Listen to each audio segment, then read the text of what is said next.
yürüyerek fiyat sormak için. Resepsiyon yok. Numara bırakmışlar. Açmıyorlar. Biz de nasılsa doldurma su var diye suyu içtik. Çantaları koyduk. Klima da var diye. Sağ olsun biri kapıyı açtı. Öyle oturuyoruz ortak alanda. Nerede kalacağız diye bakıyoruz. 3 yere falan sorduk şu an. Hepsi full dedi. Uğurcan zaten kara kara bizden ayrılsa bile o da kalacak yeri nerede bilmiyor. Malezya'da Ramazan'ın ilk gününe hoş geldiniz arkadaşlar. Penang, Georgetown. Çin restoranına geldik. 300 tane menü getirdiler bize. I don't know which, I think this. Because you was wanted the T2, see. Sipariş vermemiz sonsuza kadar sürecek. It's gonna take forever. Üçünü birden elinde tutuyor. Bak daha bunu görmedim. Bak bu farklı. This is also different. I think is this same or different?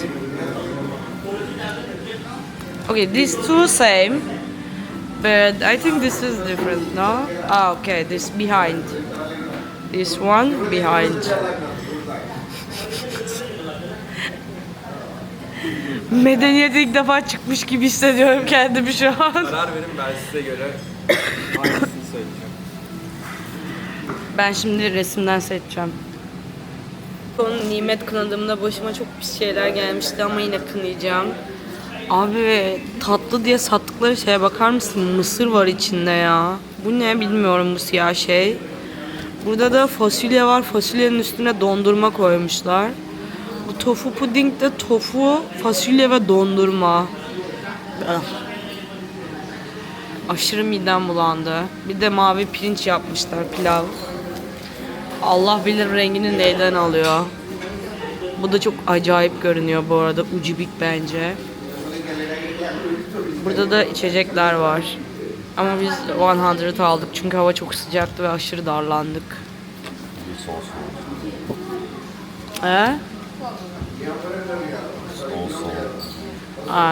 You thinking between these? Ah, okay. Did you decide? Yes. Ne yiyeceksin? Pork tok me. En güzeli o görünüyor bu arada. Yes. Can I have Çok iyi duruyor. T1. T2. Yes, T2. Okay. No, thank you. Yes. 2 T1, 1 T2.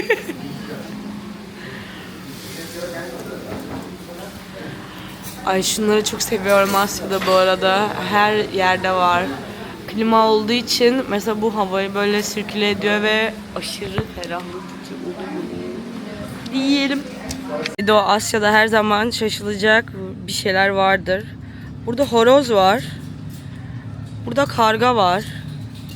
Burada da güvercin var. Ne alaka anlamadım. Burada bir yazı var ama ne diyor bilmiyorum çünkü İngilizce değil. Böyle saçma bir anı. Kargaya bak. Hayır hayvanı niye buraya kapattınız? Onu geçtim. Kargayla horozu ve güvercini bir araya kapatmaya sizi ikna eden şey neydi? İnsanlar gün batımını izlemeye giderken benim kocamın bir özelliği var. Bak nasıl hayran hayran bakıyor. Çok seviyor gemi izlemeyi, niye bilmiyorum. Öyle feribota falan binince mutlu oluyor. Uzun yolculuktan emin değil ama gemi izlemeye geldik. Diğer insanlar gün batımı izlerken bak ne güzel görünüyor. Benim kocam gemi izlemeyi seviyor. Böyle. Bak şimdi fotoğraf çekecek. Çok heveslendi. Kesin orada ne var diye bakıyor. Kocam da ne yapsa yeridir. Gün oradan batıyordu. Neyse buradan da güzel görünüyor. Azıcık size göstereyim bari. Havalı görünüyor en azından, öyle düşünün. Çirkin bir görüntü değil. Kendimizi nasıl feribotta bulduk? Şöyle oldu. Kocam şimdi muhtemelen yukarı çıkmanın yolunu arıyor. Are you searching to way to go up? Yeah. They don't stick it to it. Okay. Oy. Etraf hep Malezyalı dolu. Bunlar Hintli değil, baştan söyleyeyim. Şimdi mafya babası geliyor. Şöyle oldu. Kruz gemisini izledik, sonra gittik. Adam dedi ki azıcık yürüyün, feribot istasyonu var. Biz de dedik ki fiyatları kontrol edelim. Gittik, geldik istasyona. Feribot kalkıyor. Dedik kaç para? Kişi başı 2 ringgit. Biz de dedik ki madem bu kadar geldik ve hazır feribot kalkıyor böyle. Ay kocam nerelere gidiyor. Erkekler de böyle bir garip sıralanmış. Çok garipler. Neyse.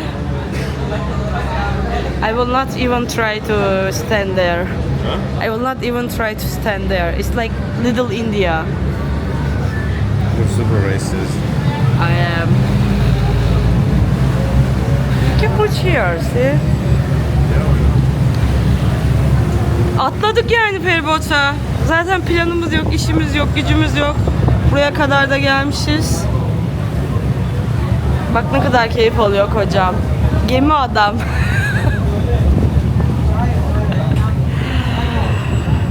Şimdi öyle gidiyoruz feribotla. Bakalım nereye varacağız. Nereye gittiğini de bilmiyoruz.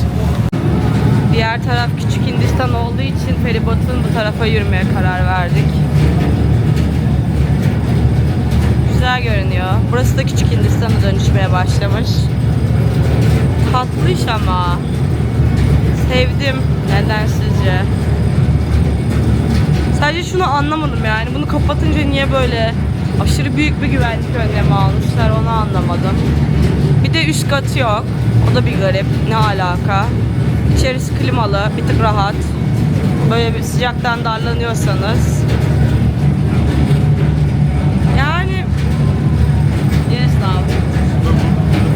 Oh yeah. Çok kamerada iyi görünmüyor. Hintli kafası görüyorsunuz. Neyse. Şey bir lüks gibi. Hani Anakaradan adaya gitmek için 20 lira vermek. Ucuz ama hani Türkiye'de böyle bir şey olmadığı için bir lüks. Değişik bir tecrübe. Kocam da etrafı anlamaya çalışıyor. Ne oluyor kardeşim, ne bu tantana? Demek istediğim şey buydu. Ezan da okunuyor, kilise çanı da çalıyor. Kimse kimseye sinirlenmiyor. Burada da hemen bir dakika. Burada da Çin tapınağı var. Orada bir şey çanı çalıyor. Hindu tapınağı. Biraz önce ezan da okunuyordu. Böyle çok çeşitli kültürel bir yer yani. Keyifli. Feribota bindik. O kadar da bir manzarası bir şey yok yani. Neyse. Because it was 5 stars. Ah. This one was a graffiti about that. Tamam. Güzel böyle resimler falan çizmişler. Uy. Gezmeyi unutmuşuz. 2 hafta Langkawi'de yattık. Ayaklarım tutmuyor gerçekten. Yürümeyi ve nasıl seyahat edeceğimi unutmuşum. Neyse öyle wow bir manzarası yoktu. Anakara'ya çıktık işte. Güzeldi. Anakaradan hiçbir şey görmedik. Direkt geri feribota aynı fiyatla bindik. Zaten 20 liraydı. Bir daha bastık. 20-20-40. Geçelim mi? Okey.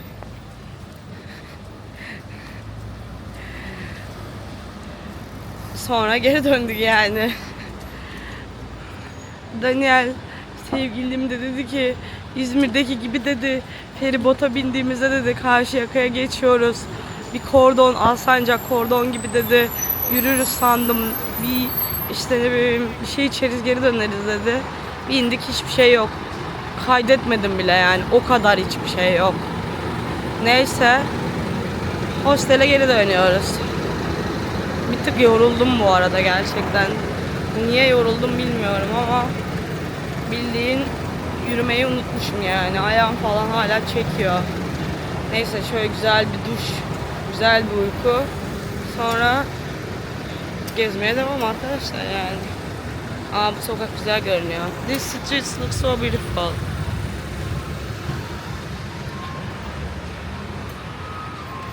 Güzel güzel susamışlar bence Ramazan için. İyi yapmışlar. Ben seviyorum böyle şeyleri. Yani şunu seviyorum. Bütün genel bayramlara, dini olarak değil, bütün genel bayramlara saygı duyulmasını. Ramazan için de süs bulmuşlar, süslemişler. İşte ne bileyim başka bir bayram olsa da süslerlermiş.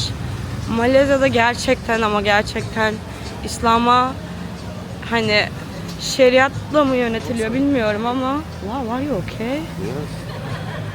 How you cannot see here? That's so weird. Supermarket. Okay. I'm recording. Can you be more attention? Because one person needs to be put more attention. Önünde yürüyen adama çarptı. Neyse şeriatla yönetilmiyor. Kimse de gelip şeriatla yönetiliyor demesin. Gördüğünüz gibi herkes gayet cibil cibil geziyor istediği gibi.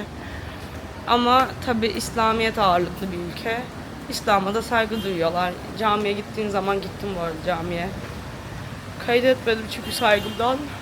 Çok güzel böyle üstünüzü örtmeniz için. Hani sadece eşarp değil, direkt hicap veriyorlar ama çok güzel gerçekten. Kumaşın kalitesi bile çok güzel.